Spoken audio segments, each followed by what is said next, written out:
हिंदुस्तान में किस तरह से मॉब लिंचिंग की घटनाएं बढ़ी हैं और किस तरह से मॉब लिंचिंग के जरिए अल्पसंख्यक समुदाय को टारगेट किया गया है, किस तरह से लफ्ज़ जिहाद के नाम पर तो कभी को हत्या के नाम पर मुसलमानों को टारगेट किया गया है। सलाम आदाब, मैं रमीज रेजा, आप देख रहे हैं दी गगन टॉक। आज हम आंकड़ों के साथ, तथ्यों के साथ हम आपसे बातचीत करेंगे कि 2014 के बाद देश में कितनी लिंचिंग हुई है, मॉब लिंचिंग के जरिए किस तरह से एक विशेष समुदाय को टारगेट किया गया है, सरकारी आंकड़े क्या कहते हैं, किस तरह से जबरदस्ती जय श्री राम नहीं बोलने के नाम पर किसी को मौत के घाट उतारा गया है, तो किसी को इस शक के बुनियाद पर मौत के घाट उतार दिया गया है कि वो गो हत्या के आरोप पे पीटा गया है, तो किसी को लफ्ज़ जिहाद के नाम पर जो है उनके साथ बेहुरमती की गई है।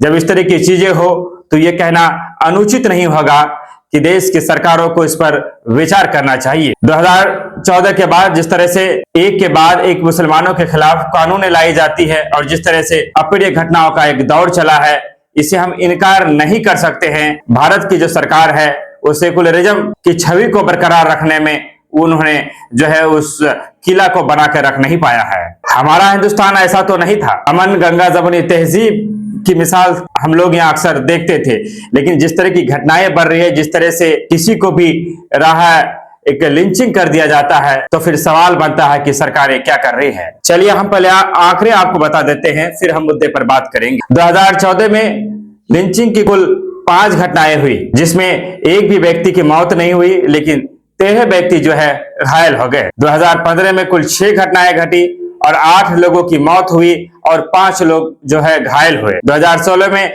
5 घटनाएं हुई, 2 लोगों की मौत हुई और 10 लोग घायल हुए। 2017 में 11 घटनाएं हुई लिंचिंग की, 18 लोगों की मौत हुई और 20 जो है घायल हो गए। 2019 में 10 घटनाएं हुई, 6 लोगों की मौत हुई और 18 लोग घायल हुए।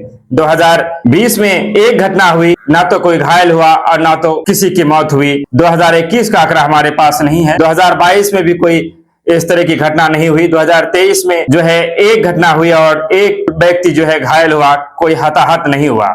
2024 में कुल 8 घटनाएं हुई और 8 लोगों को मौत के घाट उतार दिया गया और कुल 12 व्यक्ति जो है घायल हो गए। झारखंड के तबरेज अंसारी को जिस तरह से उनके साथ जो मामला पेश आया था, जय श्री राम नहीं बोलने पर उन्हें उनकी जिस तरह से पिटाई हुई थी और उस पिटाई के बाद उनका जो दर्दनाक मौत हुआ था, क्या हम इससे इनकार कर सकते हैं? 1 अप्रैल 2017 को 55 वर्षीय मवेशी व्यापारी पहलू खान का हत्या, वो अपनी मवेशी को बेचने के लिए ले जा रहे थे, क्योंकि देश का माहौल उन्हें ठीक नहीं लग रहा था, इसलिए उन्होंने रसीदें भी ले रखी थी, लेकिन उन्हें इतना पीटा जाता है, इतना मारा जाता है, उन्हें मौत के घाट उतार दिया जाता है। इस तरह की घटनाएं हैं और ऐसे में अगर कोई आगे आकर ये कहे कि देश सुरक्षित हाथों में है, ये हमारी राजनीतिक मतभेद है, तो मैं समझता हूं कि ऐसे इंसान की नीयत और नीति पर विचार होना चाहिए। देश की हालात ऐसे नहीं है। बैनुल अक़वामी सतह पर हम मोदी सरकार के जितने कसीदे पर ले, हम बैनुल अक़वामी सतह पर जाकर ये जितना बोल दे कि मोदी सरकार मुसलमानों के साथ भेदभाव नहीं कर रहा है, मुसलमान हिंदुस्तान में सुरक्षित हाथों में है, लेकिन आंकड़े कुछ अलग बता रहे हैं। सच तो बोलना पड़ेगा, खास कर उन लोगों को सच बोलना चाहिए जो सच के हिमायती होते हैं, जो अक्सर अल्लाह का नाम लेकर ये कहते हैं कि हम सच बोलते हैं। हम आपको बताना चाहेंगे कि ऐसे कई घटनाएं हैं।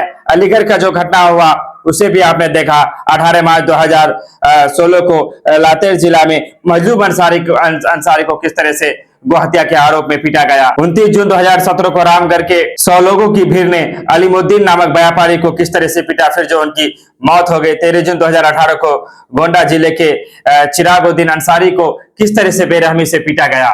इस तरह की कई ऐसी घटनाएं हैं। अगर हर एक घटना को हम एक एक करके बोलना चाहे तो उसके लिए बहुत ज्यादा समय की जो है जरूरत है। हमने आपको आंकड़े बताया।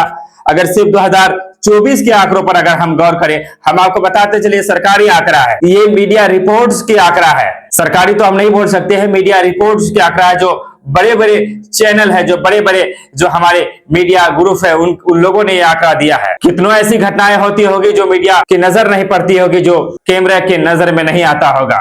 जब देश में इस तरह की हालात चल रही है, मैं समझता हूं कि जब देश में कोई बाहरी आक्रामक तो हम देश के साथ खड़ा है, भारतीय सरकार के साथ खड़ा है। अगर हमें अपनी जानों की आहुति भी देने की जरूरत पड़ी तो मैं समझता हूं कि हिंदुस्तान के मुसलमान जो है कल भी तैयार थे, आज भी तैयार है और आगे भी तैयार रहेंगे। लेकिन हम इस बात से इनकार नहीं कर सकते हैं कि 2014 के बाद मोदी सरकार के युग में मुसलमानों के साथ मॉब लिंचिंग की घटनाएं में बढ़ोतरी हुई है। कभी किसी को इसलिए मार दिया गया कि उन्हें पर शक हुआ गौ हत्या का, उन्हें मारा जाता है, पीटा जाता है। कभी किसी की दाढ़ी नोची जाती है, तो कभी किसी का टोपी उतारा जाता है, तो कभी किसी को लफ्ज़ हाथ के शक में मार दिया जाता है, तो कभी किसी को और बहाने बनाकर जो है मौत के घाट उतार दिया जाता है। जिस तरह से मंदिर मस्जिद के झगड़े बढ़े हैं, जिस तरह से हर मस्जिद के नीचे मंदिर ढूंढने की जो कवायद केंद्र सरकार की तरफ से जो की जा रही है, क्या ये तमाम तर चीजों को हम भुला सकते हैं? देश किस ओर जा रहा है? देश तभी सुरक्षित रहेगा, देश तभी तरक्की करेगा, क्योंकि मौलाना अबुल कलाम आजाद ने बहुत पहले इस बात को कहकर हमारे बीच से विदा हो गए हैं कि ये देश जो है एक बागबान की तरह है। जैसे एक बागबान में गेंदा, चमेली, चंपा, रात रानी, गुलाब सब रहते हैं, उसी तरह यहाँ पर हिंदू, मुस्लिम, सिख, ईसाई, जैन, पारसी सब रहते हैं। अगर बाग का एक फूल भी मुरझाया तो बाग की जो है खूबसूरती में कमी आ जाती है। गोया के हिंदुस्तान में हिंदू, मुस्लिम, सिख, ईसाई सब मिलकर तरक्की करें, तब हमारा देश तरक्की करेगा। हम सुरक्षित महसूस करें। आपके कैरी वीरपुर की जो घटना घटी, किस तरह से उनके सिर से टोपी को गिराया गया और जब टोपी उठाने के क्रम में लगे तो उनके पीछे से वार किया गया और उनकी जिंदगी को जो है हमेशा के लिए छीन ली जाती है। और ऐसी स्थिति में कोई अगर बैनुल अक़वामी सतह पर जाकर ये बात करता है कि मोदी सरकार में मुस्लिम समाज सुरक्षित है, ये हमारे राजनीतिक मतभेद है, ये राजनीतिक मतभेद नहीं है, ये अल्पसंख्यकों के साथ जो है टारगेट किया जा रहा है, अल्पसंख्यकों को परेशान किया जाता है। देश की तमाम तर पार्टियों की जिम्मेदारी बनती है कि हम सरकार को आईना दिखाए कि आज 2014 के बाद जो मॉब लिंचिंग की घटनाओं में बेतहाशा बढ़ोतरी हुई है, इसके जिम्मेदार कौन है। विदा लेना चाहेंगे, आपसे गुजारिश करेंगे चैनल को सब्सक्राइब करते हुए बेल आइकन को प्रेस करें। धन्यवाद।